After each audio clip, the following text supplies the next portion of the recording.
the last bit of notes that will be for this unit.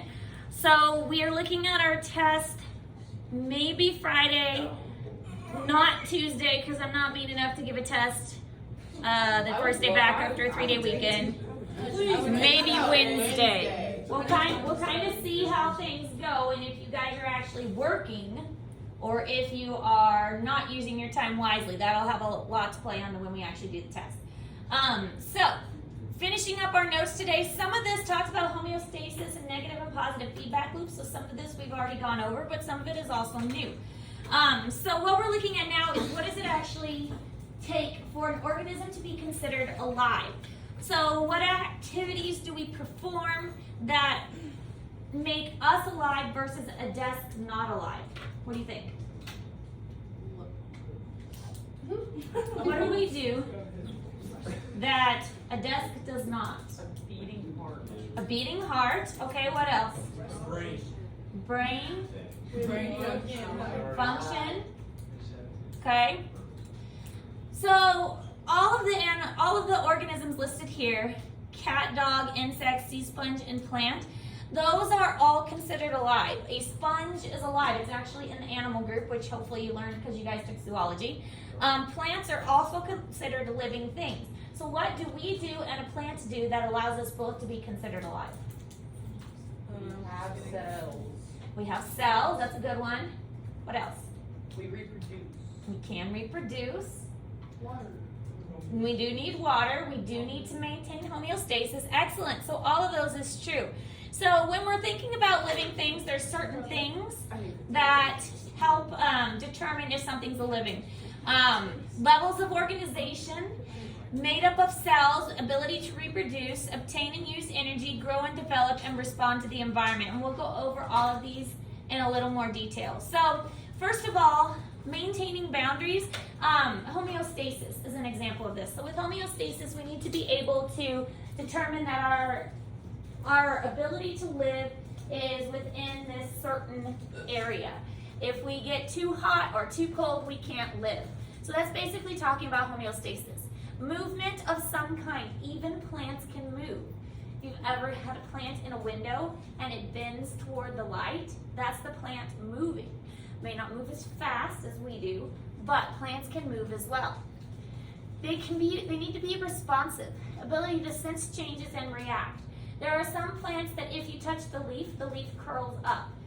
If you think of a Venus flytrap, when a Venus flytrap touches the trigger hairs, then it causes it to close. So be able to respond to the environment that's around it. Digestion, breakdown and delivery of nutrients. Plants have a water system inside, and of course we have the circulatory system that delivers the nutrients to our body. So there are certain things that are required in order for an organism to be considered alive.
All right, so metabolism and excretion are two other things. Metabolism is basically how our body makes energy. That cellular respiration we talked about the other day.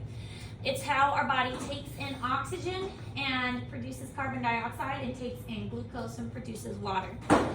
Now, excretion is the elimination of waste. So there are waste products by the metabolic processes, and our body also needs to figure out how to get rid of waste.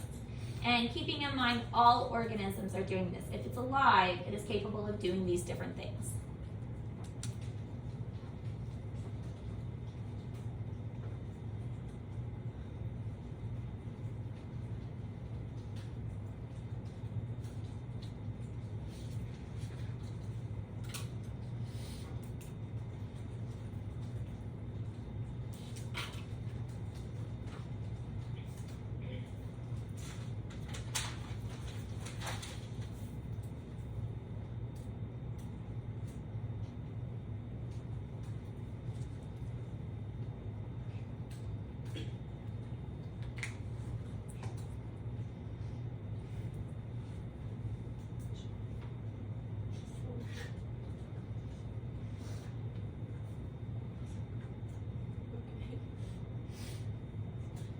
All right, reproduction and growth are two more.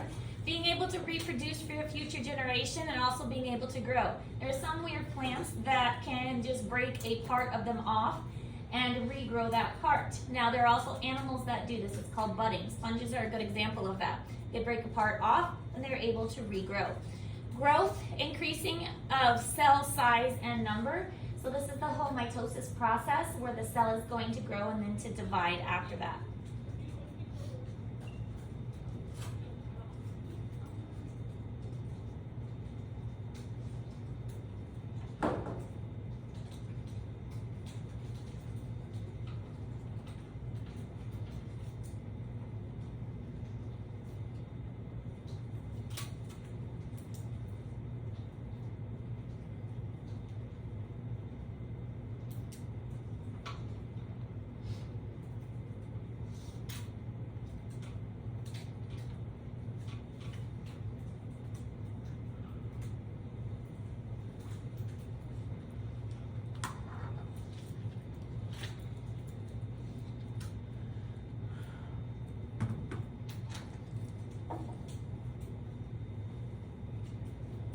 All right, nutrients and oxygen.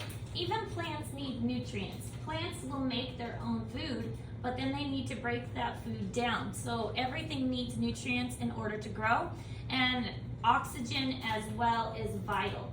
Plants need carbon dioxide more and produce oxygen as a byproduct, but all living animals require oxygen in some way in order to survive.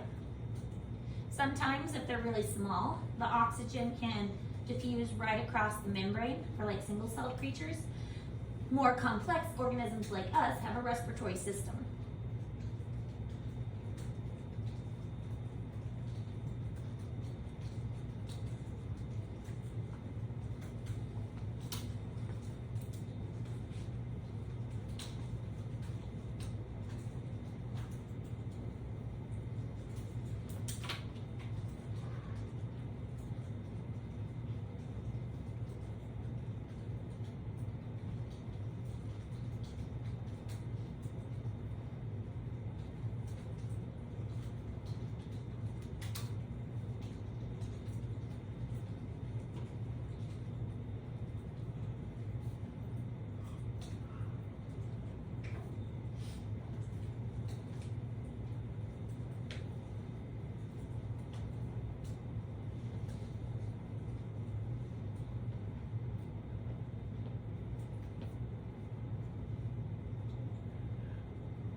Okay, so one way you can remember this is Mrs. Grin. Each of the letters correspond to one of the things we've learned. So movement, respiration, sensitivity. Sensitivity is also like ability to change or adapt to your environment. Okay? Yeah. Okay. Growth, reproduction, excretion, and nutrition. So Mrs. Grin is a good acronym to help you remember what the necessary requirements are for life.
All right, now other things that our body needs, we need water, we need a stable body temperature, and atmospheric pressure must be appropriate. So 60 to 80% of our body is water, and it is a byproduct of our metabolic reactions. But if you think about where all water is found in the blood is made up of mostly water. Our cells made up of mostly water. All of that plays into our need for water and to constantly drink. Stable body temperature, atmospheric pressure. There's a reason that you get sick if you go to high elevations really quickly. Your body goes through an adjustment period where you can get really sick until your body adjusts to the higher elevations. So all of this is important because these are all describing what? The type of habitat, but homeostasis, yeah. So homeostasis is describing maintaining that stable internal environment. If we are keeping our water stable, if we're keeping our body temperature stable and the pressure stable, then our body is more balanced and our body is going to be more happy. It all comes back to homeostasis.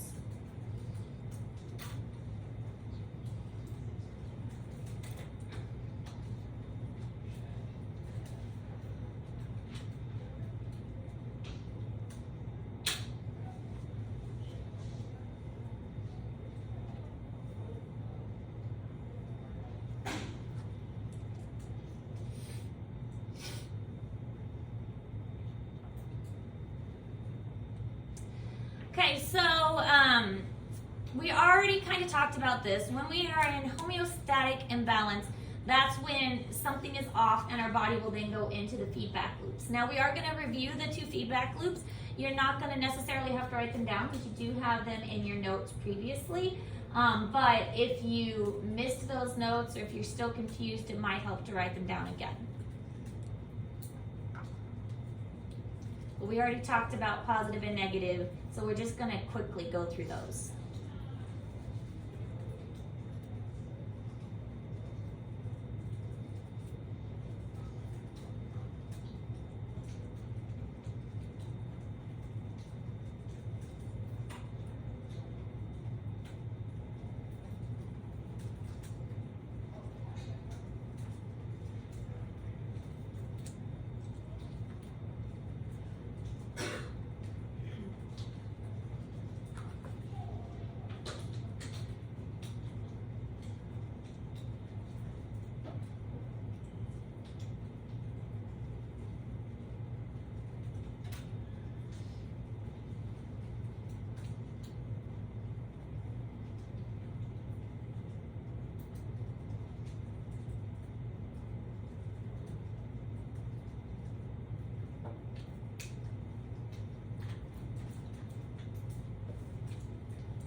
Alright, so this kind of just shows how it works. Remember, there's the receptor, control center, effector we've already talked about. The receptor senses, the control center processes, and the effector gives a response. And that will hopefully put things back into balance. We already wrote this down, so you don't have to write this down again. The receptor is like your nervous system, the sensory nerves at the tips of your fingers, maybe the nerves in your body that tell your body you're thirsty or you're hungry. And then it's going to send it to the control center, and the control center is going to process that information and tell that information where to go. And then the effector is going to respond to that. So if your body is cold, it's going to process that and tell your body to start shivering. We're going to skip that video because, again, this is all just kind of review. We've already mentioned the negative feedback. Remember, the negative feedback is like a thermostat. So it's going to have your body increase something until a certain point, and then it's going to shut it off. So if your body is cold, it'll have you shiver until you warm up. And then once you warm up, you're not going to keep shivering. Your body is going to stop shivering. It's going to shut it off, which is different. Well, this is just showing a picture again, which is different from the positive feedback loop. And the positive feedback loop is the one that keeps building and building. And blood clotting and the birth of the baby, those are the two that are really the only ones the body uses as far as a positive feedback loop. We already talked about how the uterus squeezes, pushes on the cervix. Cervix sends a signal to the brain sends more oxytocin, which causes more squeezing, which causes the head to push on the cervix more, and it keeps building up. All right, so with that I believe, I'll have to double check, but I'm pretty sure that's all the notes for this section. So we are looking at our test pretty soon. We do still need to finish our argumentative writing. So you have today to work on that. We will get an additional assignment tomorrow that'll help us start reviewing and preparing for our test. It's possible our test could be on Friday. We'll kind of see how things go. It won't be on Tuesday because after a 3-day weekend we don't want to test. But if it's not Friday, then it'll be Wednesday. So we'll just kind of see how things go, and I'll let you know for sure later this week which day it's going to be. A lot of that will depend on how hard you're working in class. If you're working on class and staying on task, then most likely it'll be next week. If I see a bunch of people slacking off and goofing around, then that means you're done with your work and that you're ready to move on. Do you have a question? Okay. It'll be an online test, so we can always make it up a different time. So. Any other questions? All right, so go ahead and work on that argumentative writing that we started yesterday. And if you do have any other questions, let me know.